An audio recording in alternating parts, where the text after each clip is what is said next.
الحمد لله رب العالمين والصلاة والسلام على سید الانبیاء والمرسلین اما بعد۔ ہمارا پہلا باب ہے باب وجوب صومی رمضان۔ اس میں دوسری حدیث لے کر کے آئے ہیں حضرت ابن عمر رضی اللہ عنہما، اس کے راوی ہیں۔ قال صام النبی صلی اللہ علیہ وسلم، نبی علیہ الصلاۃ والسلام نے روزہ رکھا عاشورہ کا، وامر بصیامہ، اور اس کے روزے کو رکھنے کا بھی آپ نے حکم دیا۔ فلما فرض رمضان کا، جب رمضان کے روزے فرض ہو گئے تو عاشورے کے روزے کو چھوڑ دیا گیا۔ وکان عبداللہ لا یصومہ، حضرت عبداللہ بن عمر یہ روزہ نہیں رکھتے تھے، الا ان یوافق صومہ، ہاں البتہ جو ان کی روٹین کے روزوں کی ترتیب تھی اگر اس میں وہ بھی آ جاتا تو رکھ لیتے تھے۔ اگلی روایت میں عائشہ رضی اللہ تعالی عنہ بیان کرتی ہیں کہ زمانہ جاہلیت میں قریش جو تھے وہ عاشورہ کا روزہ رکھتے تھے، تو حضور صلی اللہ علیہ وسلم نے بھی حکم دیا۔ ثم امر رسول اللہ صلی اللہ علیہ وسلم بصیامہ، اس کے روزے کا، حتی فرض رمضان، یہاں تک کہ رمضان جو ہے وہ فرض ہو گیا۔ وقال رسول اللہ صلی اللہ علیہ وسلم، تو حضور نے فرمایا، من شاء فلیصم ومن شاء افطرہ، جو چاہے اس دن روزہ رکھ لے اور جو چاہے اس دن روزہ نہ رکھے۔ تو ان دونوں حدیثوں کو اس باب میں لانے کا مقصد یہ ہے کہ رمضان سے پہلے بھی روزے کا جو تھا تصور موجود تھا، رمضان کے روزوں کی فرضیت سے پہلے، اور وہ عاشورے کا روزہ تھا جو 10 محرم کو آتا ہے، اور اس کی جو فضیلت ہے وہ بہت زیادہ ہے کہ اللہ رب العزت ایک سال اگلے اور ایک سال پچھلے گناہوں کو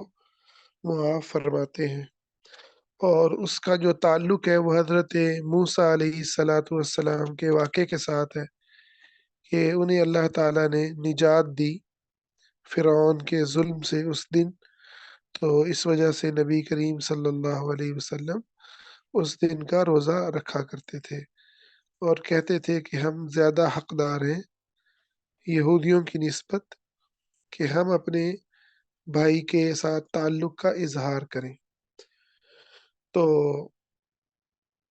ان حدیثوں سے روزوں کی فرضیت رمضان کے اندر اس کا جو ہے وہ ایک بیک گراؤنڈ ان حدیث میں بیان ہوا ہے۔ اگلے باب پر ہم چلتے ہیں، باب فضل الصوم، روزے کی فضیلت کا بیان۔ اس حدیث کے راوی حضرت ابو ہریرہ رضی اللہ عنہ ہیں، وہ کہتے ہیں ان رسول اللہ صلی اللہ علیہ وسلم قال، کہ رسول اللہ صلی اللہ علیہ وسلم نے فرمایا، الصیام جنہ، روزہ جو ہے وہ ایک ڈھال ہے، فلا یرفث ولا یجہل، نہ اس کے اندر وہ فحش کلامی کرے اور نہ جاہلوں جیسا کوئی کام کرے۔ وَإِنِ امْرُؤٌ قَاتَلَهُ أَوْ شَاتَمَهُ فَلْيَقُلْ إِنِّي صَائِمٌ مرتين، اگر کوئی آدمی اس سے لڑے یا گالی دے تو اس کو وہ 2 مرتبہ کہے کہ میں روزے سے ہوں۔ والذی نفسی بیدہ، قسم اس ذات کی جس کے ہاتھ میں میری جان ہے، لخلوف فم الصائم، جو روزے دار کے منہ کی جو بو ہے وہ اطیب عند اللہ من من الریح المسکی، اللہ کے ہاں وہ مسک کی جو خوشبو ہے، کستوری کی خوشبو، اس سے زیادہ اللہ کے ہاں محبوب ہے۔ یترک طعامہ، وہ اپنے کھانے کو چھوڑتا ہے، وشرابہ، اور اپنے پینے کو، وشہوتہ، اور اپنی شہوت کو، من اجلی، میری خاطر، الصیام لی، روزہ میرے لیے ہے، وَأَنَا أَجْزِي بِهِ، اور اس کا بدلہ بھی میں ہی دوں گا، وَالْحَسَنَةُ بِعَشْرِ أَمْثَالِهَا، اور ہر نیکی کا جو بدلہ ہے، جو ثواب ہے، وہ 10 گنا بڑھا دیا جاتا ہے۔ یہ حدیث بہت ہی خوبصورت حدیث ہے جو اللہ رب العزت کے اپنے بندوں سے تعلق اور ان کی تکریم کو بیان کرتی ہے۔ تو سب سے پہلے تو اس میں اللہ تعالیٰ کا اپنے بندے کے منہ سے جو اسمیل آتی ہے، اور وہ اسمیل خود انسان کو بھی پسند نہیں ہوتی، لیکن اللہ رب العزت کو وہ بندہ اتنا پیارا ہے۔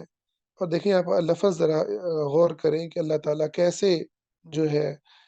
خطاب کر رہا ہے۔ فرمایا کہ اللہ تعالیٰ کہتا ہے کہ یترک طعامہ و شرابہ و شہوتہ من اجلی، کہ وہ اپنے کھانے پینے شہوتوں کو میری خاطر چھوڑ رہا ہے، تو وہ گویا میرا ہے، اور اس سے اپنے تعلق کو ظاہر کرتے ہیں، اور اس کی جو منہ کی جو بدبو ہے اس کو اپنے ہاں کستوری سے زیادہ اس کو جو ہے اللہ کے ہاں محبوب ہوتی ہے۔ تو یہ ایک انسان کی اور روزے دار کی اللہ کے ہاں مقام اور مرتبہ ہے۔ تو روزے سے پہلے یا روزے کے ساتھ اس فیلنگ کو محسوس کرنا وہ بہت زیادہ اہم ہے، اور وہی اصل کے اندر روزے کی جان ہے، اور وہی اصل کے اندر تقوی جسے کہا گیا لعلکم تتقون، وہی اصل کے اندر تقوی ہے کہ ہم اللہ کے قریب اپنے آپ کو محسوس کرتے ہیں، اللہ کے ہاں مکرم معزز، اللہ کے پیارا اپنے آپ کو محسوس کرتے ہیں۔ اور اسی کو محسوس کرنے کا جو اظہار ہے وہ اس طریقے سے ہوتا ہے کہ اگر کوئی لڑے ہم سے تو ہمیں بتایا گیا ہے کہ ہم اس سے لڑائی نہ کریں، فحش کلامی نہ کریں، اور نہ کوئی جہالت والا کام کرے، کیونکہ اس حالت میں ہم ایک نہایت معزز اور مکرم کیفیت کے اندر ہیں۔ آپ دیکھیں کہ انسان گلی محلے میں کوئی اس کے ساتھ زیادتی کرے، اپنے گھر کے اندر کوئی اس کے ساتھ زیادتی کرے، انسان چیخ پڑتا ہے، زور سے جواب دے دیتا ہے، لیکن وہی انسان اگر پرائم منسٹر کی سیٹ پر بیٹھا ہو، ٹی وی کے اوپر اس کو ہزاروں لوگ دیکھ رہے ہوں، ٹھیک ہے، تو آپ دیکھیں گے کہ وہ جو جگہ ہے، وہ جگہ اس کو بہت ساری چیزوں سے روک دیتی ہے، وہ سیٹ اس کو بہت ساری چیزوں سے روک دیتی ہے، ٹھیک ہے۔ یا وہ کسی معزز مجلس کے اندر بیٹھا ہے، کسی معزز انسان کے قریب بیٹھا ہے، تو آپ اس کے اندر دیکھیں گے کہ اس کے برداشت کرنے کی جو کیپیسٹی ہے وہ بڑھ جائے گی، وہ زیادہ خیال رکھے گا۔ تو ایک مسلمان اللہ تعالیٰ کا اتنا پیارا ہو جاتا ہے روزہ رکھنے کی وجہ سے، اللہ کا اتنا محبوب ہو جاتا ہے، اللہ کے اتنے قریب ہو جاتا ہے، اللہ رب العزت اس کے ساتھ اتنی اپنائیت کا اظہار کرتے ہیں، اور اسے اپنا اتنا پروٹوکول دیتے ہیں کہ یہ میری خاطر نہیں کھا رہا، میری خاطر نہیں پی رہا، میری خاطر اپنے آپ کو روکے ہوئے ہے، حلال سے بھی روکے ہوئے ہے۔ تو اب جب انسان کی یہ کیفیت ہے تو وہ پھر کوئی بھی بری گری ہوئی حرکت نہیں کرے گا، نہ وہ جھوٹ بولے گا، نہ وہ لڑائی جھگڑا کرے گا، اور اپنے آپ کو جہالت کی ہر چیز سے وہ بچائے گا۔ اس سے یہ بھی پتہ چلا، ایک بڑا اہم جو نقطہ اس میں تربیت کا سمجھ میں آتا ہے وہ یہ ہے کہ کسی معزز ذات کے قریب ہونے سے اسے برے اخلاق سے آپ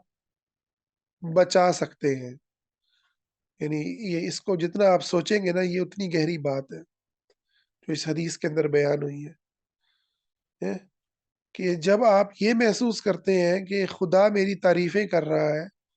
خدا مجھے بدلے دینے کا کہہ رہا ہے کہ اس کا بدلہ تو میں ہی دوں گا، اس کا بدلہ تو میں ہی دوں گا، کوئی اور نہیں دے سکتا، اور اس کی جو قدر و منزلت ہے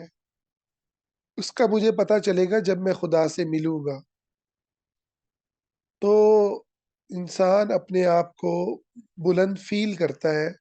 تو برے اخلاق سے، برے حرکتوں سے وہ باز آ جاتا ہے۔ تو جس بچے کو جس کو جس انسان کی آپ تربیت کرنا چاہتے ہیں، اسے آپ معزز بنانا چاہتے ہیں، اسے آپ چاہتے ہیں کہ وہ اعلیٰ کردار کا حامل ہو، وہ بری صفات سے خالی ہو، برے اخلاق اس میں نہ پائے جائیں، تو آپ اسے اپنا قرب دیں۔ معاشرے کے معزز لوگ اس بچے کے لیے معزز لوگ اسے اپنا قرب دیں، اسے اپنائیت کا احساس دیں جیسے اللہ ہمیں دیتا ہے، ٹھیک ہے؟ اسے اپنائیت کا احساس دیں، تو وہ بچہ جو ہے بری حرکتوں سے رک جائے گا، وہ انسان بری حرکتوں سے رک جائے گا، ٹھیک ہے؟ اور اسی طرح اللہ رب العزت کے ساتھ اگر ہمارا تعلق صحیح ہو جائے، ہمارا تعلق صحیح نہج کے اوپر قائم ہو جائے اور ہم پہچانتے ہوں کہ کون ہمارا رب ہے اور وہ ہم سے کتنا پیار کرتا ہے اور اس نے ہمیں کتنی عزتوں سے نوازا ہے، تو ہم اپنی اصلاح کرتے چلے جائیں۔ لوگوں کو محض جہنم کی وعیدیں سنانا، لوگوں کو محض جو ہے وہ بری خبریں سنانا اور ڈرانا، یہ مسئلے کا حل نہیں ہوتا۔ ہاں، کبھی ہوتا ہے کہ جہنم کا ذکر انسان کے دل کو نرم کرتا ہے، مگر یہ ہمیشہ قرآن کا اسلوب نہیں ہے۔ اس لیے قرآن میں بشیرا و نذیرا نبی علیہ السلام کی صفت بیان ہوئی ہے اور بشارت کو ڈرانے پر مقدم کیا ہے، کیونکہ بشارت جو ہے، جو قرب ہے، جو محبت کا احساس ہے، وہ زیادہ کاریگر ہے، وہ زیادہ کام کرتا ہے، وہ زیادہ مؤثر ہے، اس کا زیادہ فائدہ ہوتا ہے اور وہ اصل ہے، وہ اصل ہے اور وہ ایک جو ہے لمبا چلنے والی چیز ہے۔ اور ڈرانے کا جو عمل ہے، یہ وقتی طور پر آپ کو بڑے ہی ہلاکت سے بچا لیتا ہے۔ یہ جہاں سرکشی آئی ہو، سرکشی سے نکالنے کے کام آتا ہے۔ کہ اس لیے یہ نہیں کہا کہ روزانہ قبر کی زیارت کرو، کثرت سے کہا، یہ نہیں کہا کہ روزانہ ہی جا کے، ہاں نماز میں اللہ کو سجدہ 5 ٹائم کرنا۔ تو ڈرانے کو اس کے مقابلے میں، بشارت کے مقابلے میں، تعلق کے مقابلے میں اس کا جو لیول ہے وہ کم رکھا گیا ہے۔ یہ بڑی اہم بات ہے، اس کو آپ جتنا سوچیں گے اتنے آپ کے اوپر علم کے خزانے جو ہیں وہ کھلتے چلے جائیں گے۔ طبیعت میری صحیح نہیں ہے، اس لیے آج ہم اسی پہ اکتفا کرتے ہیں، کل انشاءاللہ اگلا ہم پڑھیں گے باب۔ اللہ سے دعا ہے اللہ تعالیٰ رمضان المبارک کے ان روزوں کو جو آنے والے ہیں ہمارے لیے تقوی کا باعث بنا دے، آمین یا رب العالمین۔